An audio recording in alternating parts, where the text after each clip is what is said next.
Hello and welcome back. Today is another adventure in what to do with discarded sourdough starter. I have an experiment going with some sourdough starter. I'm trying to see how sour I can make it. So after I fed it today, I found myself with 200 grams of discarded sourdough starter. I have got a recipe here today and we're going to make some crackers. Kind of like saltines, but I'm adding some Italian seasonings to it to make them a nice, lovely herbal cracker. This is going to be one of the few recipes that I do where we don't actually measure by weight, but we measure by volume, and it's not an exact science. So what I have here is I have about 1 cup of sourdough starter that is unfed. I have 1 cup of white flour. I have about half a teaspoon of salt. I have about 2 tablespoons of Italian seasoning, and I have 4 tablespoons of butter at room temperature. I've also got some olive oil, which I will brush on the crackers once I go in to bake them, and then I will also top them with a little bit of salt. So let's go ahead and throw this stuff all in the bowl. I am not going to be using the mixer for this today. The butter, the flour, salt, herbs, and give it a little mix just to try and make sure that that seasoning is spread around in the flour before I add in my starter. And I will just scrape it all in here like so.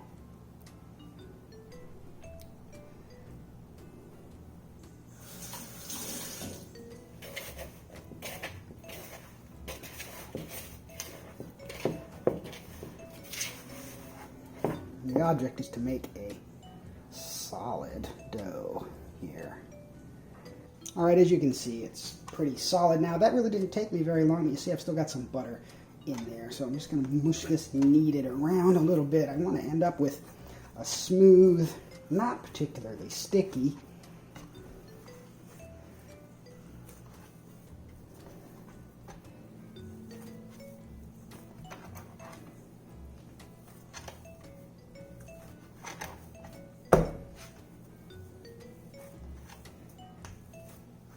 go. That's a nice, smooth, it's a little sticky, but it's not like gluey, gummy, it's just plain sticky.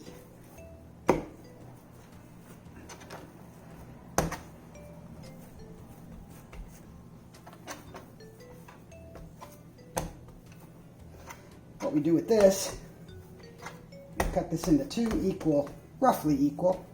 Again, there's really very little about this that is exact. Make a little rectangle, cut it in half.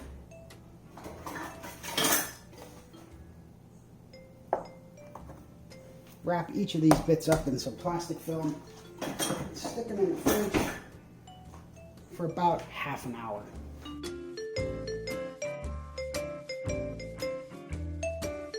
And we're back. It's been 45 minutes or so. I let it have a little extra time. All you're trying to do is firm this up so that you can roll it. What I've done is I've got 2 chunks of dough. I've got 2 cookie pans here. I've cut a piece of parchment to fit each one. So I will take the parchment, put it on here, put my dough. First I have to flour the parchment, not too much, just so it doesn't stick like mad. I'll take my dough out.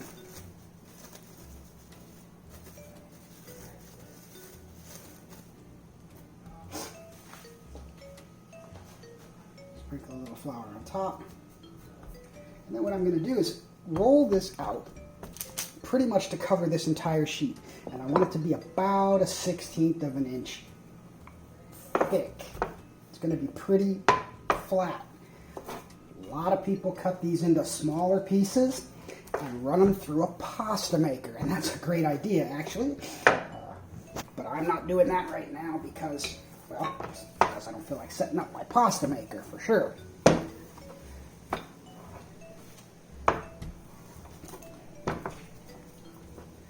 get it as square or rectangular as you can.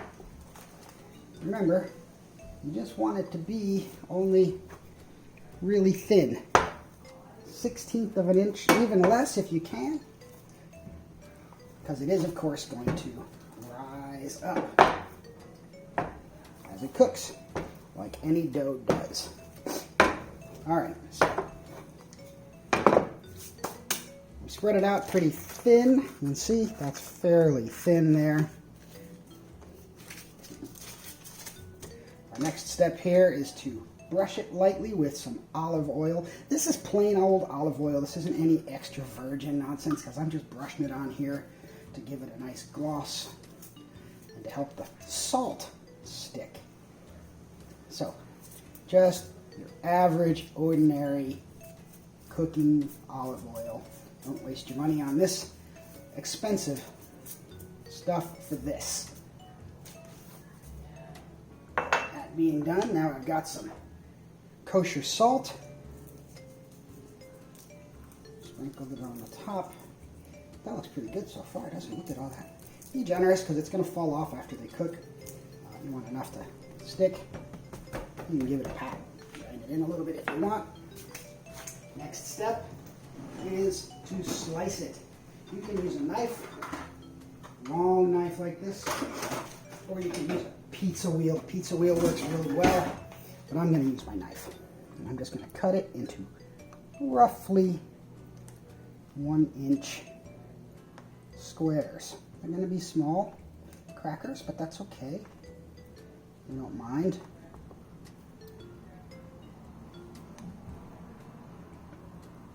So we're going to cut this into roughly, see, don't drag it through like I just did. That was silly. Well, they seem to be getting a little bigger. That's okay. The size isn't important at all.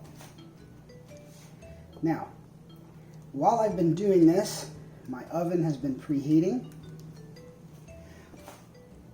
So once I get this one and the other one all cut into squares and rolled out, I will pop this into my 350 degree oven. 350.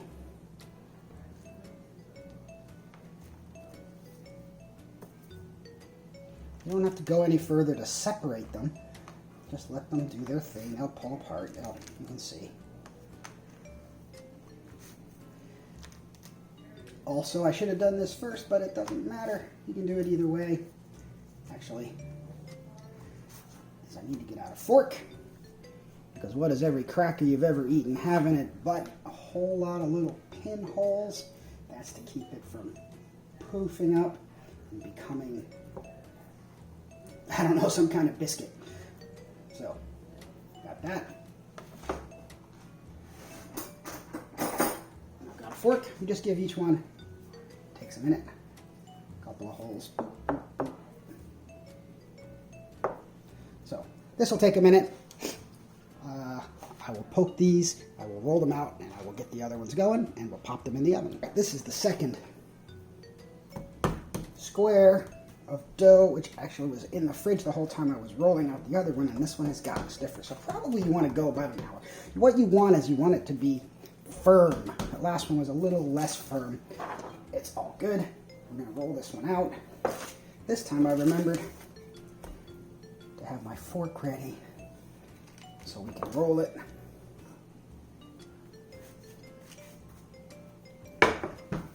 Remember, once we get this, it's really thin, 1/16 of an inch. I'm going to poke it with my fork before I slice it with my pizza slicer, which I grabbed out.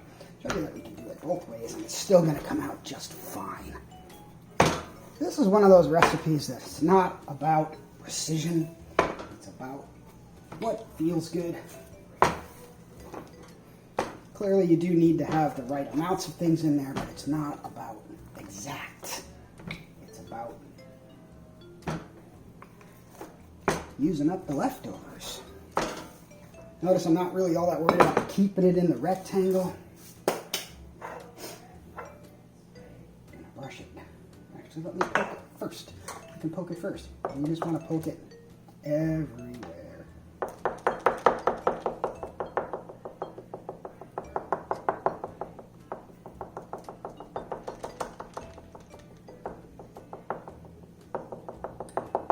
lots of little holes to keep it from poofing up. I have a gizmo in my drawer that I use for if I'm making something. I don't even know what I use it for.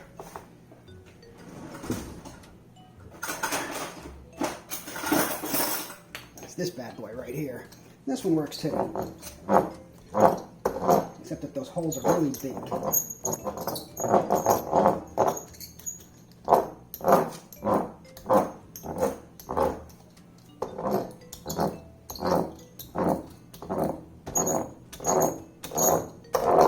There. Let's try that. That's a cool thing. Now we'll spread that with some olive oil.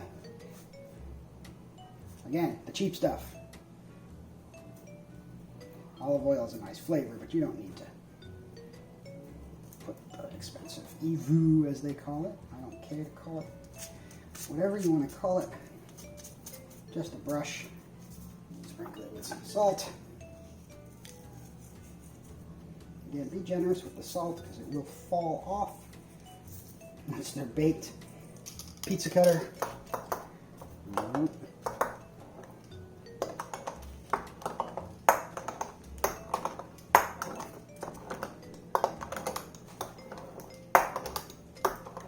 These are smaller than others. Once you've got them all wheeled out, cut, oiled, take your tray, and just slip it under like that. My oven is ready. I've got 2 trays of crackers to go in. I will put them in. You'll see I have 2 trays, one towards the middle and one a little lower on the bottom. On the bottom I keep my pizza stones in there. They're really nice to maintain a sort of regular heat in the oven. Pop them in there. These take about 20 minutes to cook. What I'm going to do is in about 10 minutes I'm going to take them out, turn them around and switch them top to bottom so that what's in the front here is going to end up in the back over there for the last 10 minutes so they cook pretty evenly.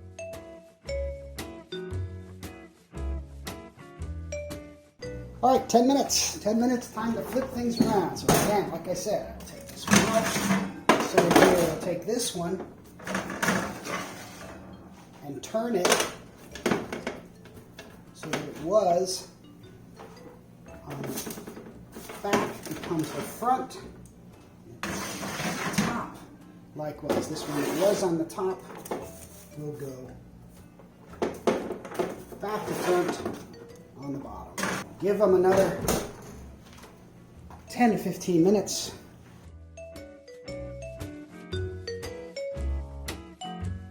I spent about another 15 minutes since these have been in the oven. That's a total of about 25 minutes. They are nice and brown around the edges. Some of them in the middle are a touch on the soft side, but that's okay. They will firm up. And all I'm going to do is pull them out, put them on the tray to cool. These don't take long to cool at all.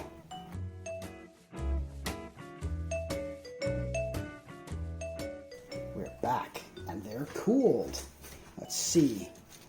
This is one of the ones from the middle. They're still a little soft, but they will definitely crunch up as time goes by.